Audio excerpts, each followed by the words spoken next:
가겠습니다. 네, 안녕하십니까. 김민주 법무사입니다. 오랜만에 뵙습니다.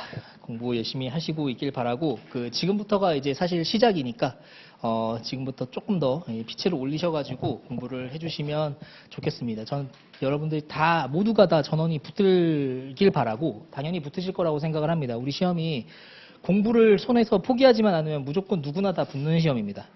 그리고 붙고 나서 필드에 나와서도 연차에 상관없이 다들 자기의 역량껏 실무적인 역량을 다 발휘를 하시는 그런 일입니다. 그래서 요즘 탄핵 심판 재밌게 보고 계시죠? 그럼 보시는 것처럼 이 법학이라는 게 굉장히 재밌구나라고 하는 걸 아시게 될 겁니다. 저도 사실은 민사집행법 1순환 때부터 법무사 공부를 들어왔거든요. 이제 잠깐 동안 방황의 시간을 보내다가 들어와서 공부를 시작을 했었고, 그때 이제 하는 말들이 하나도 못 알아들었죠. 딱 지금 여러분들의 이 시기입니다. 이 시기에 제가 그때 공부를 처음 하러 들어와서, 저는 집행법 과목을 공부해 본 적이 없으니까 처음 들어요. 저는 이제 헌민형만 공부를 했었거든요. 딱 와서 보는데 하나도 못 알아듣겠는 거예요. 그리고 나서 이제 멘탈이 무너져 있는 시기를 겪으면서 공부를 해가지고 간신히 1차 시험에 붙었습니다. 그러니까 시간적으로도 역시 가능하다라고 말씀을 드리고, 지금부터 혹시 조금 내가 늦었나? 내가 조금 아는 게 부족한가라는 생각이 들어도, 공부라는 거는 복리죠. 항상 우리가 모든 세상의 법칙이 그렇습니다. 복리입니다, 복리. 그래서 지금은 내가 이렇게 느껴져도 어느 순간이 되면은 시험의 당일에 다다르게 되면 대부분의 공부를 놓지 않으신 분들은 대부분 다 여기 언저리에서 다 만납니다. 그러니까 편차가 이렇게 되죠. 그리고 합격이 이런 데서 합격 커트가 나오지 않겠습니까? 그래서 대부분 다 비슷한 실력에서 만나게 됩니다. 그러니까 놓지 마시고 지금부터 성실히, 그리고 배점이 높은 과목들을 이제는 조금 더 집중적으로 하실 때가 되셨다라는 말씀을 드립니다. 저희 집행법은 1순환에서는 빠르게 교과서를 정리하는 방식으로 갈 겁니다. 그리고 예전처럼 민사법에서는 이렇고 절차가 이렇고 이런 얘기는 가급적이면 안 하려고 합니다. 그래서 저희는 집행법에서 이제 민법에 대한 개념도 어느 정도 서셨잖아요. 그리고 민사 소송에 대한 개념도 어느 정도 서셨을 거라고 생각이 듭니다. 배우진 않으셨지만. 그래서 그 흐름에 따라서 집행법이 작용하는 게 이런 식으로 작용이 되는구나 라는 거를 이해하시면서 딱딱딱딱딱 이제 암기하는 위주로만 가면 되겠습니다. 자, 교과서 보겠습니다. 저희는 앞에 것 이제 다 아예 보시지 마십시오. 제가 수업하지 않는 것들은 보시지 마시면 됩니다. 대충 한 8페이지 정도 가보시면은 혹시 나중에 개념적으로 궁금하실 때 8페이지의 민사집행의 종류 한 번만 쓱 한번 읽어보시면 됩니다. 특히 이제 9페이지에 보시면 집행 방법을 기준으로 한 분류 이렇게 있거든요.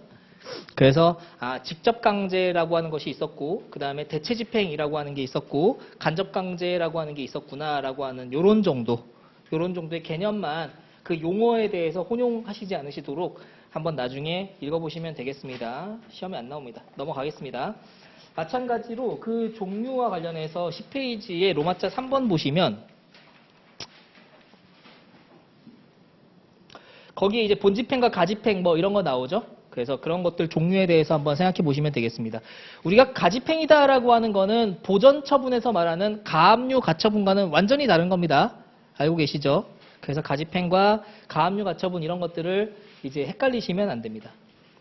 그런 부분들 한번 체크를 드리고, 그리고 실현될 권리를 기준으로 한 분류는 뭐겠습니까? 결국 대부분의 소송을 차지하고 있는 금전채권을 이제 우리가 그 집행 권한으로 하는 그러한 집행이 있을 것이고, 그 다음에 비금전채권을 그 집행 권한으로 하는 그러한 집행이 있을 겁니다.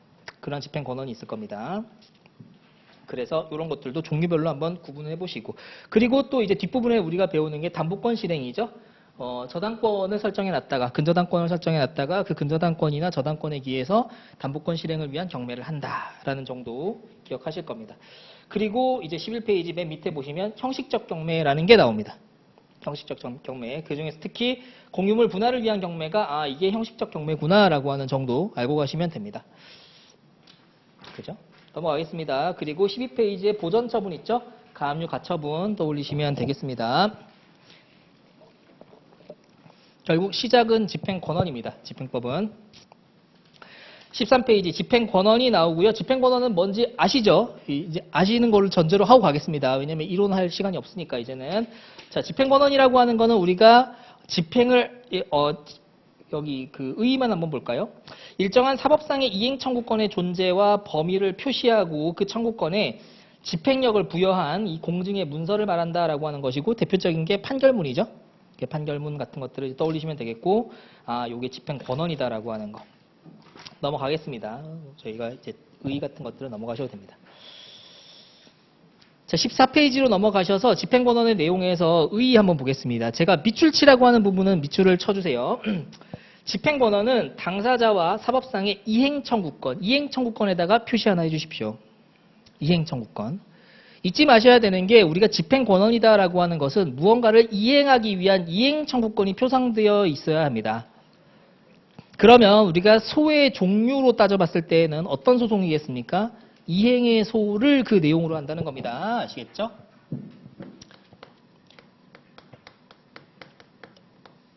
무엇을 뭐뭐 하라라고 하는 이러한 이행의 소입니다. 판결 주문에서.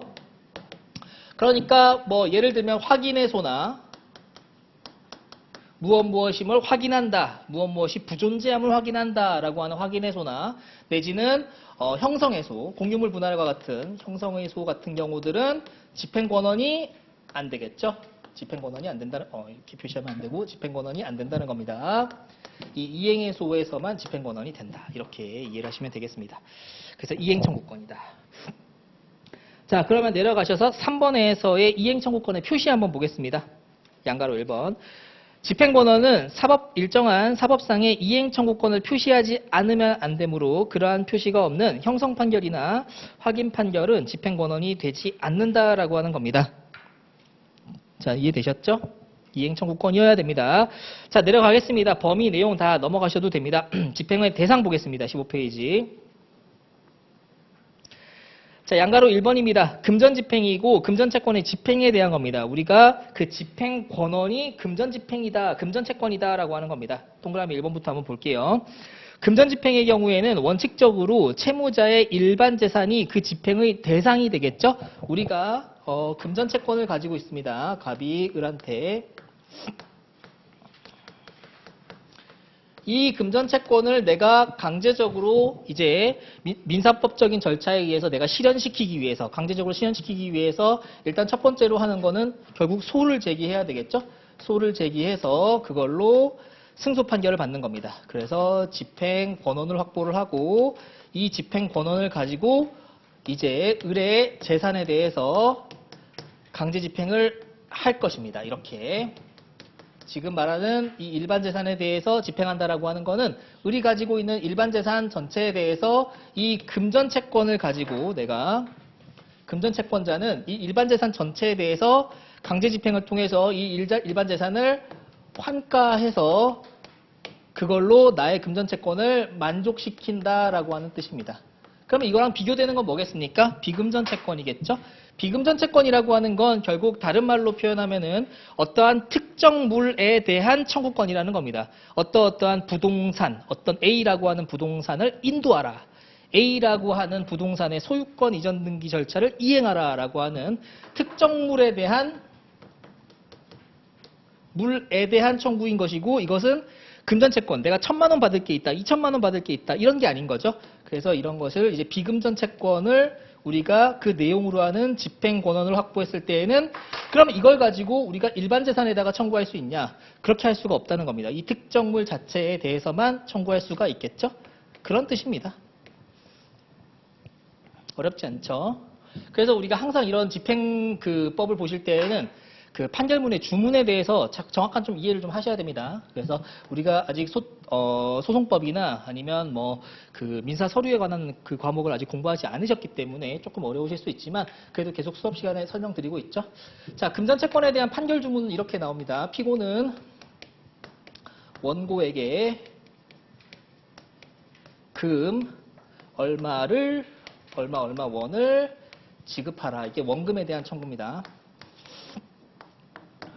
이렇게 나오고 이게 대여금인지 아니면 뭐 손해배상금인지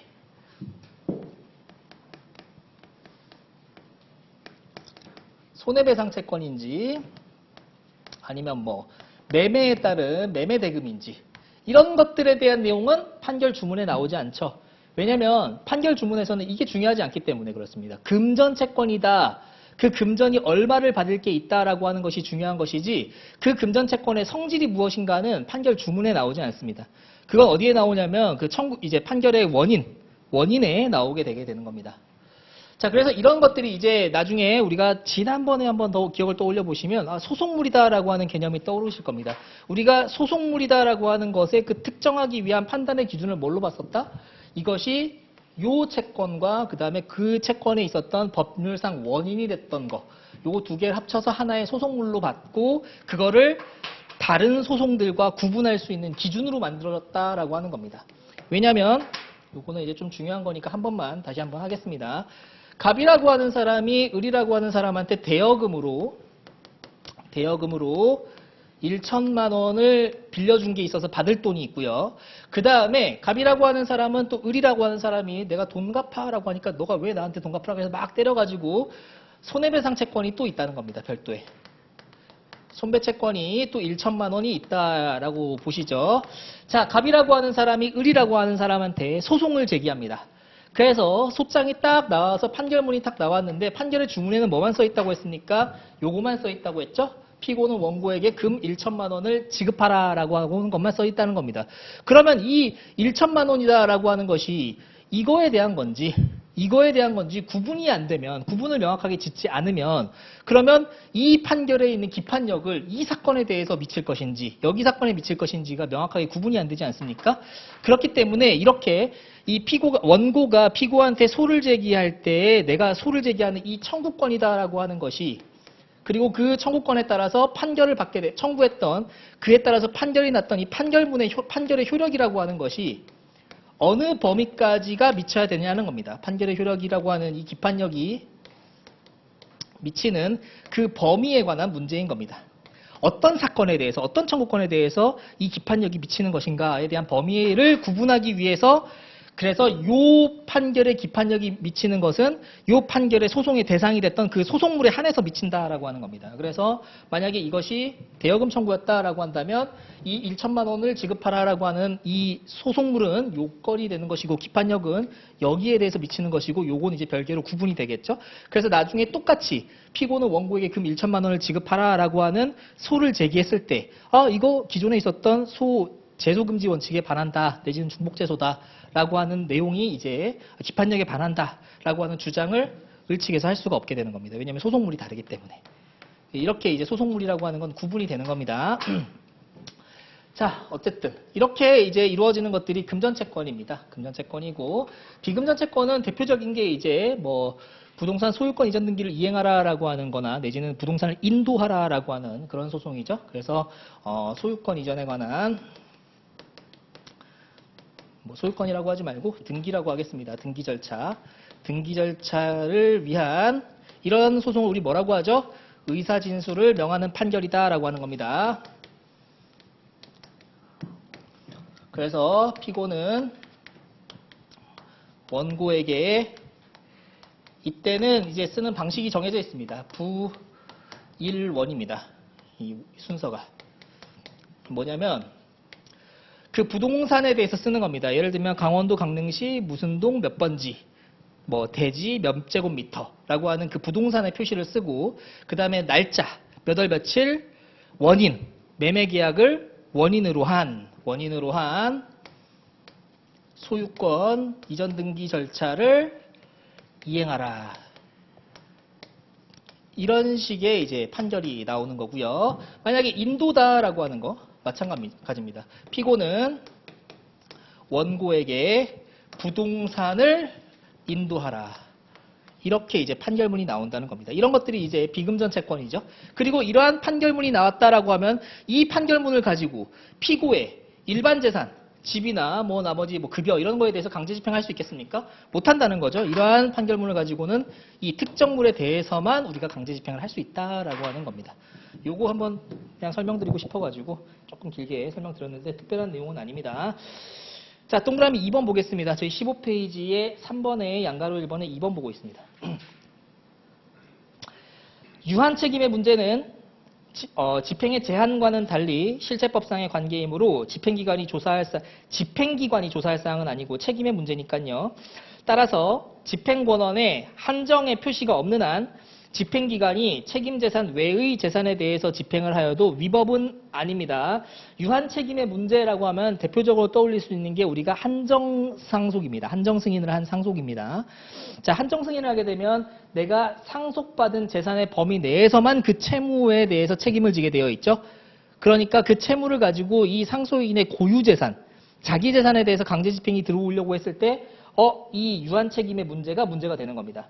그런데 이때 이제 집행권원, 그러니까 그 원고가 판결을 받은 그 집행권원에 피고가 상속받은 범위 내에서 집행할 수 있다 하는 이러한 그 한정의 표시가 없다라고 한다면, 그러면 피고의 일반 재산에 대해서 강제 집행을 하는 것 자체가, 그 집행 행위 자체가 위법은 아니라는 겁니다. 그때는 그러면 우리는 피고는 어떻게 해야 되겠습니까? 청구 이해소 하는 겁니다. 옆에 오른쪽에 나와 있죠. 청구 이해소. 청구 이해소를 통해서 집행력을 배제해야 되는 겁니다. 집행력을. 요거는 표시를 좀 해놓으시면 좋겠습니다. 동그라미 2번에다가 동그라미를 치시던가, 아니면 연필로 여기에 대해서 뭐 밑줄을 그어 놓으시던가. 자, 그러면 동그라미 3번 보겠습니다. 유한책임의 취지가 이제 집행권원에 명시적으로 명기가 되어 있습니다. 그래서 상속받은 재산의 범위 내에서만 집행할 수 있다라고 되어 있는데도 불구하고 채무자의 고유재산에 대해서 집행했을 때에는 이 채무자는 왜 남에게 가지고 있는 집행권한을 내 재산에다가 집행하는 거야? 라고 하는 의미에서의 제3자 이해소를 제기할 수가 있는 겁니다. 그래서 두 가지의 경우가 다르죠.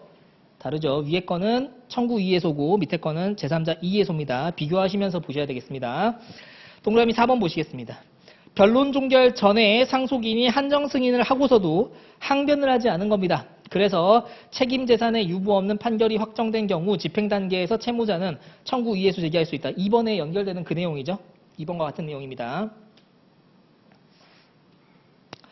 자, 됐습니다. 여기까지 보시면 되겠고 넘어가겠습니다.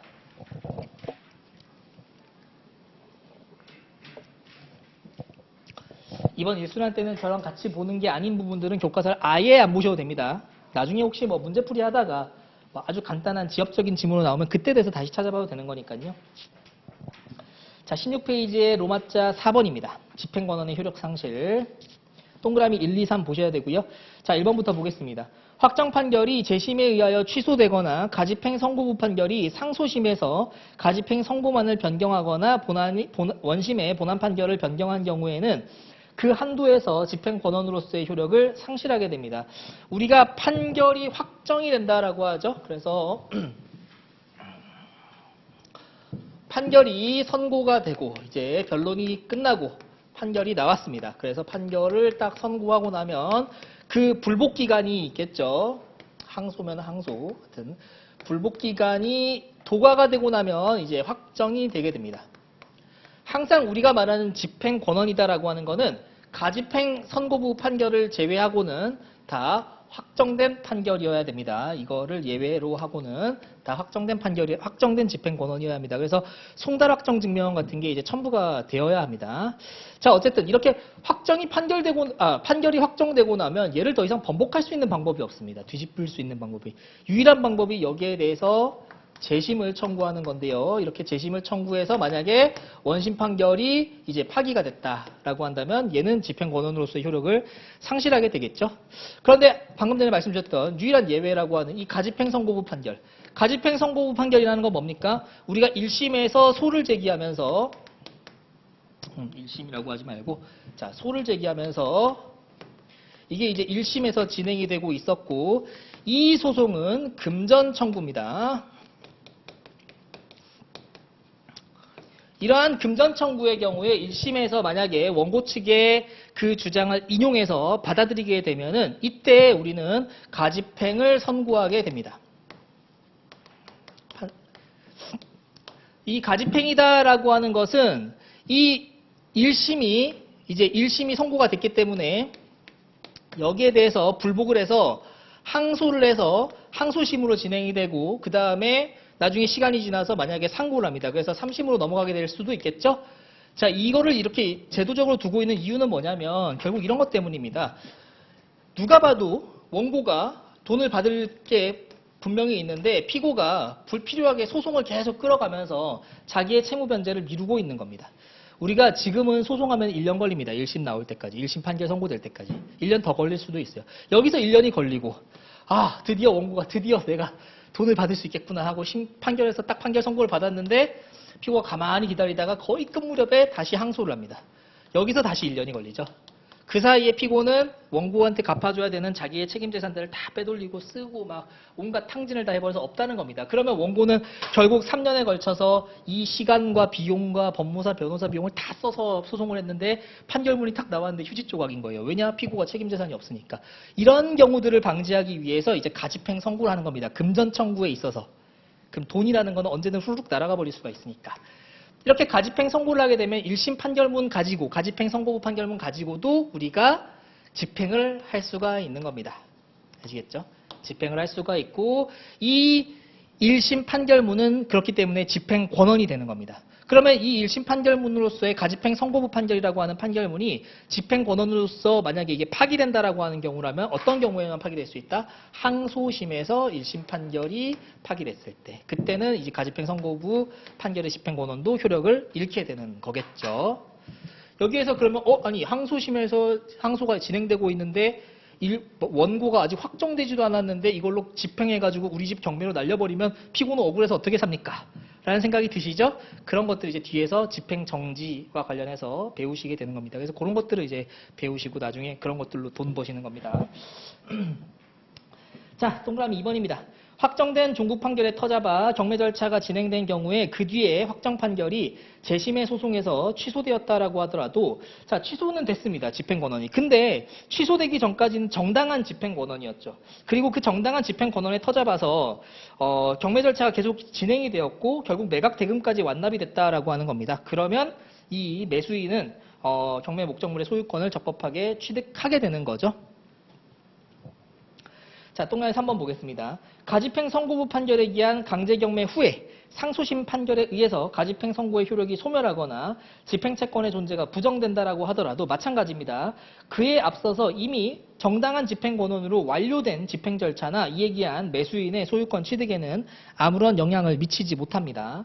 우리가 집행법에서 나오는 매수인이다라고 하는 표현은 경매에서의 낙찰받은 낙찰자를 무조건 떠올리셔야 됩니다. 괜히 민법 공부하시면서 또 매수인, 매도인 이렇게 헷갈리시지 마십시오. 자, 17페이지 넘어가겠습니다. 집행권한의 종류 한번 보시면 우리는 밑에 나와 있는 1번에서의 표만 한번 보시면 되겠습니다. 판결. 일단 기본적으로 확정된 종국 판결이어야 되고 방금 전에 보셨던 것 같은 이러한 가집행 선고부 판결이어야 된다는 겁니다. 확정된 판결, 종국 판결 아니면 가집행 선고부 판결. 됐죠? 그 다음에 오른쪽에 보시면 화해조서, 입락조서 이거 굳이 표시 안 하셔도 됩니다. 이거 어차피 다 외우셔야 되는 거니까요. 그 다음에 항고로만 불복할 수 있는 재판의 종류가 뒤에 나올 거고요. 그 다음에 지급명령 뭐 너무 잘 알고 계시죠? 그 다음에 집행증서로서의 우리가 공증사무실 가서 받는 공정증서, 그리고 가압류 가처분, 보전처분입니다. 그리고 과태료 재판이나 그 밑에 이제 뭐 여러 가지가 나오는데 어쨌든 검사의 명령에 따른 이러한 그러한 것들, 그 다음에 확정된 화해 공고 결정, 그리고 밑에 보시면 동그라미 1번에 소신법에 의한 이행 권고 결정이 있습니다. 그 밑에 있는 박스까지도 놓치지 마시고요. 그 나머지는 뭐 검사의 명령 뭐 이런 것들이니까 조정조서도 하나 체크해 주시죠. 동그라미 3번에 조정조서 밑줄. 이 정도면 됩니다.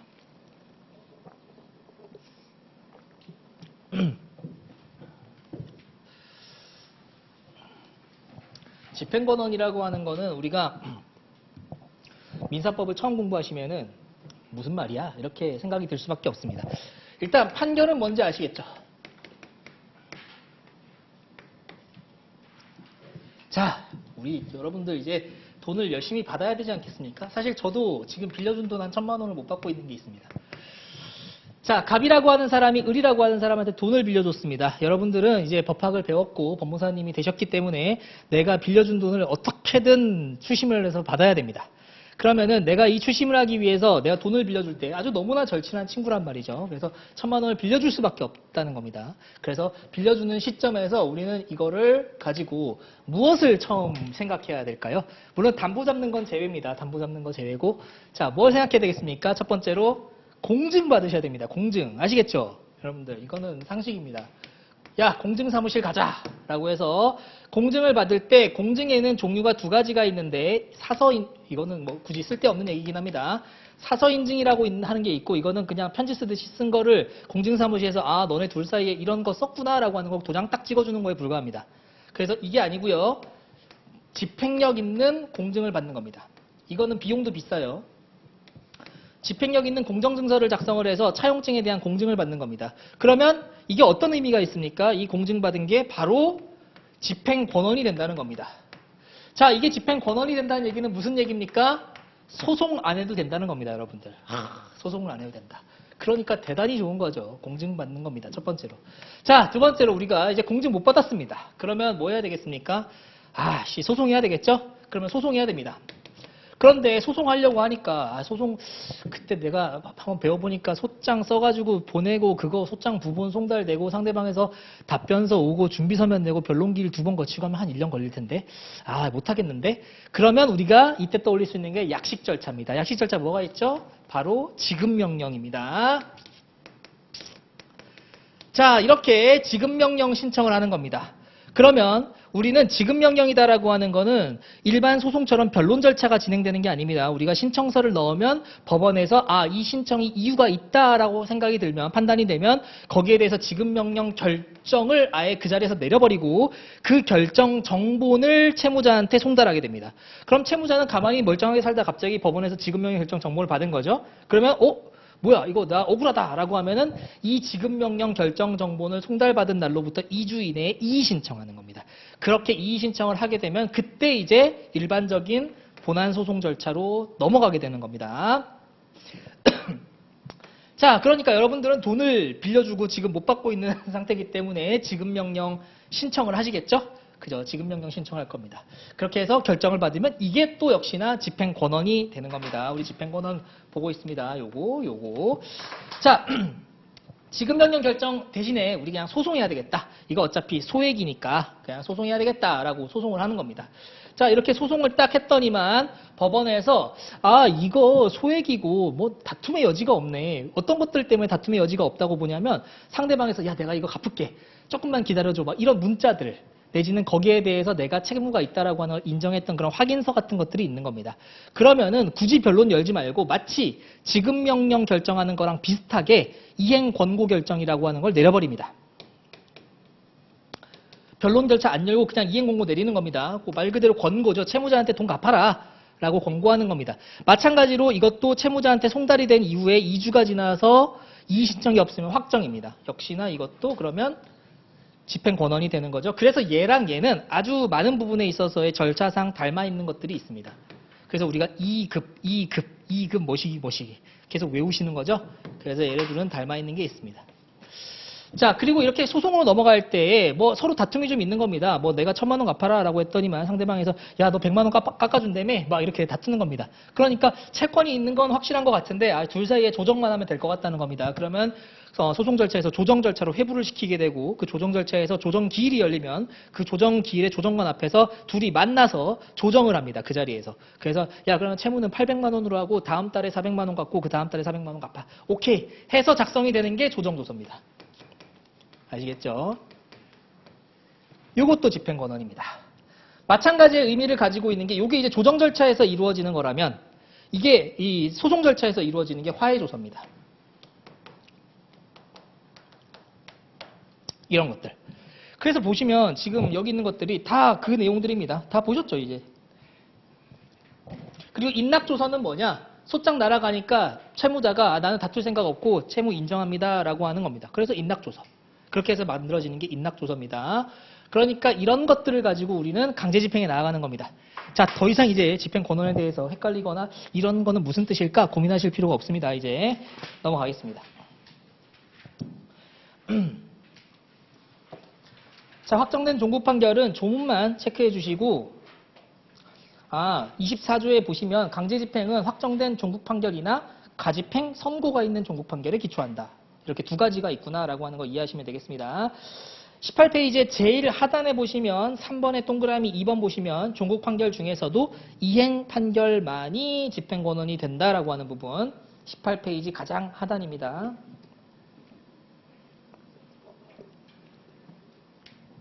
거기 한 번 더 체크해 주시면 되겠고요. 19페이지로 넘어가겠습니다. 자, 확정 판결은 어떻게 취소가 될 수 있는가에 대한 문제입니다. 확정 판결이 상소의 추후부한 재심에 의하여 취소가 되면 그것은 판결로서의 효력을 상실하여 집행 권한으로 되지 않는다. 그러나 상소의 추후부한 신청이나 재심 청구가 있더라도 그 취소가 될 때까지 그 판결의 집행은 정지되지 않고 다만 법원은 신청에 의하여 집행의 일시정지나 강제집행 처분의 취소 등을 명할 수도 있을 것이다 라고 하는 겁니다. 결국 확정 판결이 취소되기 전까지는 여전히 그 집행 권한은 살아있고 그 집행 권한에 기한 강제집행은 적법하고 유효하게 진행이 된다. 그러면 거기에 대해서 취소되기 전까지 내가 만약에 강제집행을 막고 싶다. 신청을 통해서 집행정지 신청이나 취소 신청을 해야 된다는 겁니다. 자, 가집행 선고부 판결입니다. 가집행 선고부 판결이라 함은 법원이 판결을 선고함에 있어서 판결이 확정되기 전이라도 강제집행을 할 수 있는 집행력을 부여한 종국 판결을 말합니다. 그 요건으로는 우리가 재산상 청구여야 됩니다. 재산상 청구. 제가 금전 청구라고 말씀드렸는데 재산상 청구입니다. 정확하게. 밑에 있는 판례는 체크하셨다가 이제 이런 것들은 결론을 조금 알아두시면 좋겠습니다. 왜냐면 한번 기출이 됐던 지문이니까요. 민법상의 재산분할 청구권은 이혼을 한 당사자의 일방이 다른 일방에 대하여 재산분할을 청구할 수 있는 권리로서 이혼이 성립한 때에 그 법적 효과로서 비로소 발생하는 것이므로 당사자가 이혼이 성립하기 전에 이혼소송과, 자, 이혼이 아직 되기도 전인데 이혼소송과 재산분할 청구를 동시에 병합하여 신청을 했다. 그래서 법원이 이혼과 재산분할을 동시에 명하는 판결을 하는 경우에도 동시에 명하기 때문에 아직 이혼이라고 하는 게 전제적으로 확정된 게 아니죠. 그렇기 때문에 이 시점에서는 재산분할 청구에 대해서 가집행 선고를 할 수가 없다는 겁니다.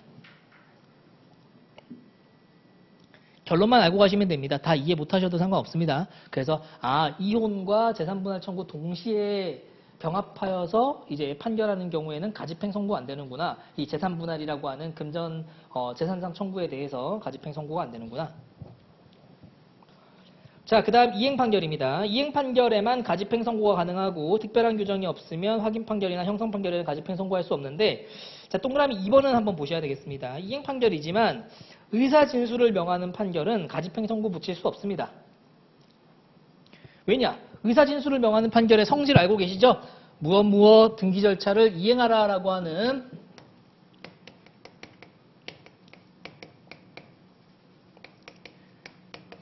이 판결. 이 판결은 이 판결로서 이것으로서 이제 바로 집행 권한이 돼버립니다. 이것으로서 집행이 끝나버렸다라고 보셔도 무방합니다. 왜냐하면 이 판결이 나오고 이 판결이 확정됨으로써 원고는 이 판결문만 들고 가서 자기가 단독으로 이러한 절차들을 다 이행을 할 수가 있습니다. 그리고 이것이 만약에 소유권 이전 등기 절차가 아니라 다른 의미에서의 의사진술을 명하는 판결이라도 이 의사진술을 이행하라라고 하는 이 결정만으로 의사진술이 있는 것으로 가름해버립니다. 의사진술이 있는 걸로 있는 게 돼버립니다. 그래서 이 의사진술을 명하는 판결에 있어서의 특징이 가장 큰 특징이 뭐냐면 명하는 판결에서의 가장 큰 특징은 뭐냐면 잘 알고 계시죠? 집행 절차를 따로 요하지 않습니다. 강제 집행 절차를 요하지 않습니다. 이걸로 이 집행이 다 끝났다고 보는 겁니다. 그래서 이것을 이제 다른 말로 이 판결로서 집행은 이미 종료가 됐다라고 보는 것이고요. 이 판결로서 집행은 종료된 걸로 보는 겁니다. 그렇기 때문에 여기에 대해서는 뭐가 필요가 없습니까? 집행문이 부여되지가 않습니다. 집행문이 필요 없어지는 겁니다. 왜냐? 이 판결로서 이미 집행은 다 끝났다라고 봐버리거든요. 그래서 집행문이 필요가 없는 겁니다. 그러니까 집행이 끝났다라고 보니까 당연히 여기에 대해서도 가집행도 붙일 이유가 없는 거죠. 왜냐하면 가집행 선고를 해서 그걸로 집행 절차로 나아갈 필요가 없으니까요. 이렇게 보시는 겁니다. 자, 넘어가겠습니다. 자, 20페이지에서 가집행 선고의 효과 한번 보겠습니다. 가집행 선고. 지금 저희 가집행 선고부 판결 보고 있으니까요. 자, 가집행 선고에 의하여 종국 판결은 즉시로 집행력이 발생한다. 가집행 선고부 판결에 기초한 강제 집행을 위하여는 집행문을 부여받아야 되는데요. 가집행 선고부 판결에 대해서도 우리 집행문 부여받아야 됩니다. 집행문에다가 조그맣게 표시라도 해주시면 좋겠습니다. 집행문 있어야 됩니다. 자, 동그라미 2번은 가볍게 한번 볼까요? 담보를 조건으로 하는 가집행 선고에 있어서의 담보의 제공은 집행력 발생의 조건이 아니고 단지 집행 개시의 조건에 지나지 아니하므로 만약에 담보가 제공이 되면 가집행할 수 있다라고 하는 판결이 나왔다라고 하더라도 우리가 집행문을 부여받는 데에는 문제가 없다는 겁니다. 왜냐? 집행 개시 요건이기 때문에 담보 제공은. 담보 제공 집행 개시 요건 하면 우리 두 문자로 외우시고 계시죠? 확담동대입니다. 그래서 거기서의 담보 제공입니다. 집행 개시 요건. 그다음에 3번. 가집행 선고에 기한 집행력은 상소를 한다라는 것만으로는 정지가 되지 않습니다. 따라서 집행력의 배제를 위해서는 자, 우리가 가집행 선고부 판결, 우리가 확정된 판결에 대해서, 확정된 이행 판결에 대해서 그 집행력을 배제하기 위해서 하는 것이 청구 이의소인데 지금 가집행 선고부 판결에 대해서는 그 집행력을 배제하기 위해서 우리는 뭘 해야 됩니까? 상소를 통해서 불복을 할 수가 있는 겁니다. 다만 상소를 하더라도 집행력 자체가 배제되지 않기 때문에 여기에 대해서는 상소를 제기하면서 별도로 강제집행 정지 결정을 받아야 된다는 겁니다. 요것도 체크해 놓으십시오. 1, 2, 3번은. 이게 지금 혹시라도 이해가 안 가시더라도 뒤로 갔다가 다시 앞으로 오면 이해가 갑니다. 자, 밑에 판례 한번 보겠습니다. 가집행 선고부 1심 판결 중 항소심 판결에 의하여 취소된 부분의 가집행 선고부는 항소심 판결에 의해서 가집행 선고부가 됐던 1심 판결의 일부가 취소됐던 겁니다. 그러면 취소된 부분만큼은 어떻게 되겠습니까? 집행력의 집행권원으로서의 효력을 잃게 되겠죠? 따라서 항소심 판결의 정본을 집행법원에 제출함으로써 이 부분에 대한 강제 집행을 정지할 수 있다. 별도로 집행정지 신청을 할 이익은 없다라고 하는 겁니다. 왜냐? 이미 그 항소심에서 그 부분에 대한 것이 취소가 돼서 확정이 됐기 때문에 그렇죠.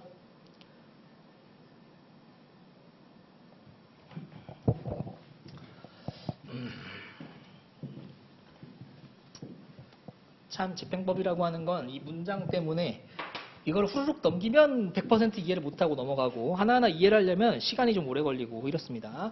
자, 1심에서의 가집행 선고부 판결이 났습니다. 여러분을 대입하시면서 생각을 하셔야 됩니다. 내가 패소했어요. 패소해서 패소를 했다는 겁니다. 그러면 얘가 원고가 이걸 가지고 지금 내가 가지고 있는 내 유일한 재산에 대해서 강제 집행을 막 할 수가 있다는 겁니다. 그래서 일단 나는 억울하죠. 저는 억울하기 때문에 항소를 하는 겁니다. 자, 그러면 항소를 했으니까 그래, 항소심에서 내가 제대로 한번 다퉈봐야지 라고 생각을 했지만 잊지 말으셔야 되는 건 내가 항소를 했다라고 하더라도 1심 판결에서의 가집행 선고부 판결로 여전히 나는 집행을 당할 우려에 처해 있는 겁니다. 집행이 가능한 상황이죠. 그죠? 요거를 이해하셔야 됩니다. 항소를 했다라는 것만으로 집행 정지가 되지 않는다는 겁니다. 그러면 이 집행을 정지시키기 위해서는 나는 별도로 항소와 더불어서 집행 정지 신청을 하여야 하는 것이고 항소를 했기 때문에 집행 정지 해달라라고 하는 신청을 해서 그 집행 정지 결정문을 받아서 이걸 가지고 제출을 해야지 강제 집행이 정지가 되는 겁니다. 아시겠죠? 자, 그런데 이렇게 항소심이 진행이 돼서 그 중에 일부가 이제 항소심이 확정이 난 겁니다. 확정이 됐고 1심의 일부가 파기됐습니다. 예를 들면 이게 뭐 1,000만 원이었는데 이제 500만 원으로 이제 파기가 됐다는 겁니다. 그러면 원고의 이 1심 가집행 선고 판결의 이 집행 권한은 500만 원의 상당에 대한 부분에 대해서는 더 이상 효력을, 집행 권한으로서의 효력을 상실하게 되는 거죠.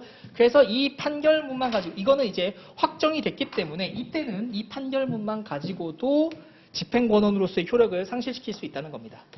여기다 이렇게 제출해가지고 할 수가 있다. 왜냐하면 확정됐으니까. 확정되기 전에는 이렇게 하는 거고요. 확정이 됐으니까 이렇게 하는 거다. 라고 하는 겁니다. 이해되셨죠? 자, 내려가겠습니다. 양가로 2번 보실 필요 없고요. 21페이지 가셔서 가집행 선고의 시료 보겠습니다. 가집행의 선고는 상소심에서 선고, 결국 가집행 선고는 그 상소심에서 선고가 되거나 또는 본안 판결을 바꾸는 판결의 선고에 기하여 그 한도에서 효력을 당연히 잃게 된다. 그래서 집행력도 소멸한다. 피고는 그 재판의 정본을, 이 판결 정본을 집행기관에 제출함으로써 집행의 정지 또는 취소를 청구할 수가 있다. 동그라미 3번 보겠습니다. 상소심의 판결에 의하여 가집행의 효력이 소멸하기에 앞서 이미 집행 절차가 완료된 경우에는 집행처분을 취소할 여지가 없으므로 이미 이루어진 집행처분의 효력은 아무런 영향을 받지 않는다. 이미 집행 절차가 완료가 되었다면. 자, 그 다음에 밑에 있는 판례도 보겠습니다. 1심 판결에 붙은 가집행 선고는 그 본안 판결을 변경한 항소심 판결에 의하여 그 한도에서, 변경된 한도에서 효력을 잃게 되지만 그 실효는 변경된 본안 판결의 확정을 해제 조건으로 하는 것이어서 그 항소심 판결을 파기하는 상고심 판결이 선고되면 그러면 다시 효력을 회복한다는 겁니다. 여기서 일부 파기가 되어서 여기에 이제 그 집행 권한으로서의 효력뿐만 아니라 집행력을 상실을 했다라고 하더라도 이것이 여기서 이제 다시 상고를 내서 상고심에서 2심 판결을 파기한 겁니다. 이렇게 돼버리면 이게 다시 살아나게 된다라는 뜻인 거죠. 다시 살아난다. 그래서 마지막 줄만 다시 한번 체크해 주시면 되겠습니다. 항소심 판결을 파기하는 상고심 판결이 선고가 되면 1심에서의 가집행 선고부 판결의 효력은 다시 회복된다. 그랬기 때문에 속행할 수 있다까지 보시면 되겠습니다. 잠깐 쉬었다가 보시죠.